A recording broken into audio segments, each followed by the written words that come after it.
Hukuman mati memang sudah diterapkan sejak dulu untuk para pelaku tindak kriminal berat, seperti pembunuhan berantai, pemerkosaan, terorisme, dan lain-lain.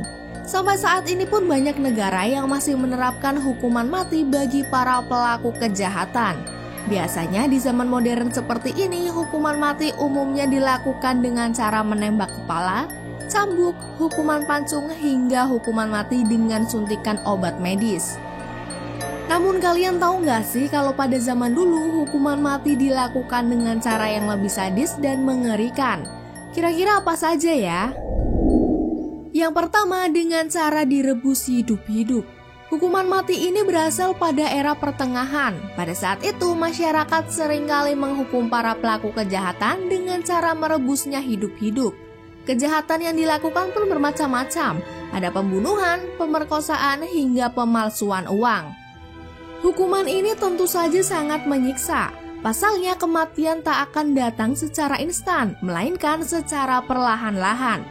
Hal pertama yang dirasakan tentu saja merasa syok, lalu kulit mulai terasa terbakar hingga hancurnya jaringan lemak. Cairan yang digunakan untuk eksekusi juga bermacam-macam, mulai dari air biasa, larutan lilin, wine, hingga timah cair. Namun untung saja hukuman ini terakhir kali diterapkan oleh Uzbekistan pada tahun 2002. Lalu yang kedua ada Catherine Wheel atau yang biasa dikenal sebagai breaking wheel. Hukuman ini biasa digunakan pada era pertengahan di Jerman. Eksekusi ini dilakukan dengan cara mengikat para terdakwa di sebuah roda besar dan ditempatkan di pusat keramaian. Kemudian roda tersebut diputar tanpa henti. Selagi berputar, Algujo akan memukul tubuh terdakwa dengan keras berkali-kali. Dan lebih parahnya lagi, eksekusi ini ditonton banyak orang, termasuk anak kecil. Kemudian yang ketiga, hukuman mati dengan cara menguliti pelaku hidup-hidup. Metode hukuman ini dinamakan flaying. Sebenarnya dilakukan bukan hanya untuk hukuman mati saja, namun juga digunakan untuk tujuan lain yang lebih kejam. Salah satunya untuk menghilangkan jati diri seseorang. Dengan maraknya cerita tahayul yang menyebar di berbagai negara Eropa di abad pertengahan, membuat hukuman ini dipilih untuk menghukum pelaku yang diyakini seorang vampir maupun manusia serigala. Pada awalnya kulit bagian dada yang akan disayat dengan pisau, dan dilanjut dengan bagian kulit lainnya yang akan dilepas dari dagingnya.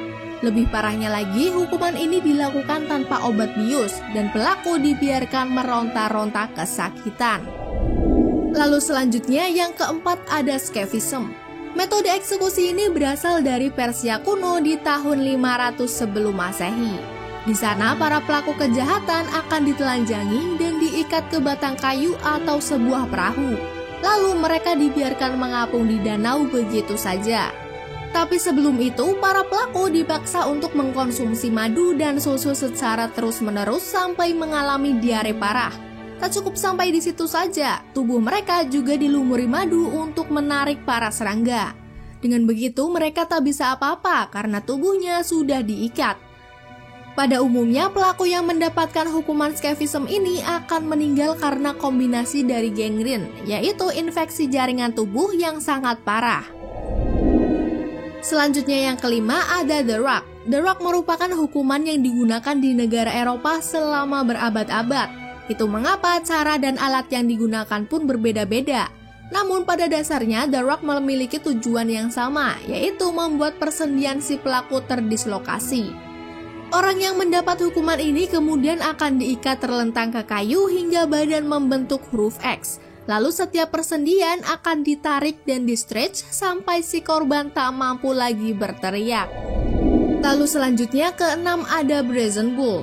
Jika kalian pernah nonton film Midsummer, pasti kalian familiar dengan cara eksekusi mati ini. Terlihat pada adegan terakhir, pemeran laki-laki dimasukkan ke dalam tubuh beruang, kemudian dibakar hidup-hidup. Namun bedanya kalau Brazen Bull, masyarakat Yunani menggunakan banteng yang terbuat dari logam.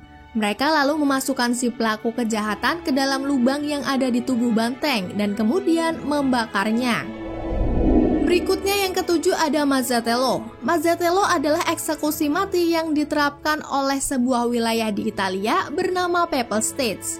Dikutip dari Wikipedia, maza merupakan hukuman mati yang kadang digunakan di negara-negara kepausan untuk mereka yang melakukan kejahatan paling menjijikan.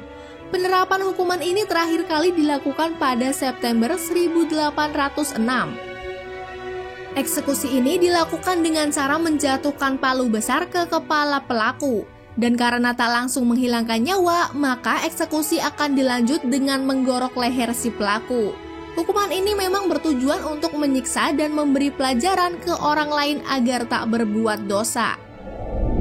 Dan yang terakhir, ke-8 ada garrote, yang merupakan hukuman mati menggunakan alat khusus untuk mencekik pelaku kejahatan hingga lehernya hancur.